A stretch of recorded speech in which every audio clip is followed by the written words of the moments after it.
പ്രമുഖ നടൻ കൃഷ്ണകുമാറിന്റെ മകളും സോഷ്യൽ മീഡിയ ഇൻഫ്ലുവൻസറുമായ ദിയ കൃഷ്ണയുടെ ഉടമസ്ഥതയിലുള്ള OBY എന്ന സ്ഥാപനത്തിൽ നടന്ന സാമ്പത്തിക തട്ടിപ്പ് കേവലം ഒരു തട്ടിപ്പിൽ ഒതുങ്ങുന്നില്ല.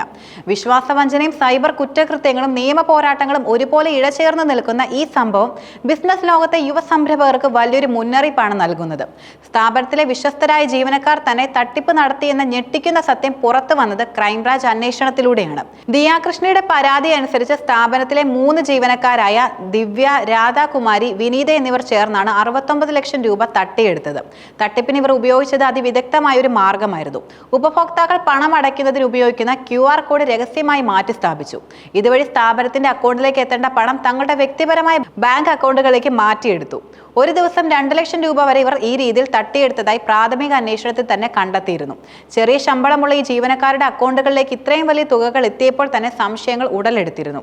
തട്ടിപ്പ് പുറത്തായപ്പോൾ പ്രതികൾ രക്ഷപ്പെടാൻ ഒരു കൗശലപരമായ വാദവും മുന്നോട്ട് വെച്ചു. സ്ഥാപനത്തിന്റെ ഉടമയായ ദിയ കൃഷ്ണയുടെ നിർദ്ദേശപ്രകാരമാണ് തങ്ങൾ മാറ്റിവെച്ചതെന്നായിരുന്നു അവരുടെ വാദം. ഇത് നികുതി വെട്ടിപ്പിന് വേണ്ടിയാണെന്നും പിൻവലിച്ച പണം ATM വഴി ക്യാഷായി ദിയയ്ക്ക് തിരികെ നൽകിയിരുന്നത് പതിവായിരുന്നുവെന്നും അവർ ആരോപിച്ചു. ഈ കള്ളവാദം കേസിനെ വഴിതിരിച്ചുവിടാൻ സാധ്യതയുണ്ടായിരുന്നു. എന്നാൽ ക്രൈംബ്രാഞ്ച് നടത്തിയ വിശദമായ ചോദ്യം ചെയ്യലിൽ ഇത് രക്ഷപ്പെടാനുള്ള ഒരു തന്ത്രം മാത്രമായിരുന്നുവെന്ന് പ്രതികൾ സമ്മതിക്കുകയുണ്ടായി.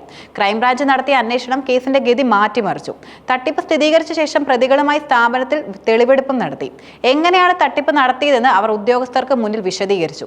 ഈ പണം ഉപയോഗിച്ച് പ്രതികൾ സ്കൂട്ടറുകളും സ്വർണ്ണാഭരണങ്ങളും വാങ്ങിയതായി കണ്ടെത്തിയിട്ടുണ്ട്. രാധാകുമാരിയുടെ സ്കൂട്ടർ ക്രൈംബ്രാഞ്ച് കസ്റ്റഡിയിലും എടുത്തു. മറ്റ് പ്രതികൾ തട്ടിയെടുത്ത പണം ഉപയോഗിച്ച് വാങ്ങിയ സ്വർണം സ്വകാര്യ ധനകാര്യ സ്ഥാപനങ്ങളിൽ പണയം വെച്ചിരിക്കുകയാണെന്നും അന്വേഷണത്തിൽ വ്യക്തമായി. ഈ സ്വർണം കണ്ടുകെട്ടുന്നതിനായി ക്രൈംബ്രാഞ്ച് DYSP ധനകാര്യ സ്ഥാപനങ്ങൾക്ക് നോട്ടീസും അയച്ചു. ഈ വസ്തുക്കൾ വിൽക്കുകയോ ക്രയവിക്രയം ചെയ്യുകയോ ചെയ്യരുതെന്ന് നോട്ടീസിൽ ആവശ്യപ്പെട്ടിട്ടുണ്ട്. തട്ടിപ്പിലൂടെ ലഭിച്ച പണം ദിവസവും 3 പേരും തുല്യമായി വീതിച്ചെടുക്കുകയായിരുന്നു പതിവെന്നും അന്വേഷണത്തിൽ വ്യക്തമായി. സാമ്പത്തിക തട്ടിപ്പ് ആരോപണം ഉയർന്നതിന് പിന്നാലെ പ്രതികൾ ദിയ കൃഷ്ണയ്ക്കും കൃഷ്ണകുമാറിനുമെതിരെ തട്ടിക്കൊണ്ടുപോകൽ അടക്കമുള്ള കുറ്റങ്ങൾ ആരോപിച്ച് ഒരു കൗണ്ടർ കേസും നൽകിയിരുന്നു. തട്ടിപ്പിനെക്കുറിച്ചുള്ള പരാതിയെ ദുർബലപ്പെടുത്താൻ വേണ്ടിയുള്ള നീക്കമായിരുന്നു അതെന്ന് പിന്നീടും വ്യക്തമായി. എന്നാൽ ബാങ്ക് അക്കൗണ്ട് സ്റ്റേറ്റ്മെന്റുകൾ, ഡിജിറ്റൽ തെളിവുകൾ എന്നിവയെല്ലാം ജീവനക്കാർക്ക് എതിരായിരുന്നു. തട്ടിപ്പ് നടത്തിയ 3 പേരിൽ രാധാകുമാരിയും വിനീതയും മുൻകൂർ ജാമ്യാപേക്ഷ ഹൈക്കോടതി തള്ളിയതിനെ തുടർന്ന് ക്രൈംബ്രാഞ്ചിന് മുന്നിൽ കീഴടങ്ങുകയായിരുന്നു. എന്നാൽ കേസിലെ മറ്റൊരു പ്രധാന പ്രതിയായ ദിവ്യയെ ഇനിയും പിടികൂടാനായിട്ടില്ല. ദിവ്യയെ പിടികൂടുന്നതോടെ ഈ തട്ടിപ്പിനെ കുറിച്ച് കൂടുതൽ വിവരങ്ങൾ പുറത്തു വരുമെന്നാണ് അന്വേഷണ സംഘം പ്രതീക്ഷിക്കുന്നത്. ഈ കേസ് യുവ സംരംഭകർക്ക് നൽകുന്ന പാഠങ്ങളും വളരെ വലുതാണ്. വിശ്വസ്തരായ ജീവനക്കാരെ മാത്രം ആശ്രയിച്ചുള്ള സാമ്പത്തിക ഇടപാടുകൾ എത്രത്തോളം അപകടകരമാണെന്ന് ഈ സംഭവം ഓർമ്മിപ്പിക്കുന്നു.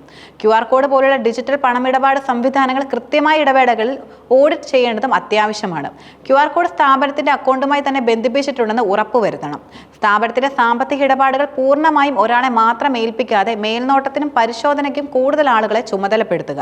ജീവനക്കാരെ നിയമിക്കുമ്പോൾ അവരുമായി നിയമപരമായ കരാറുകളിൽ ഏർപ്പെടുന്നത് ഭാവിയിൽ ഉണ്ടാകാൻ സാധ്യതയുള്ള പ്രശ്നങ്ങളിൽ നിന്ന് സംരക്ഷണം നൽകും. തട്ടിപ്പ് ശ്രദ്ധയിൽപ്പെട്ടാൽ ഉടൻ തന്നെ പോലീസിനും നിയമ സംവിധാനത്തിനും പരാതി നൽകാൻ മടിക്കരുത്.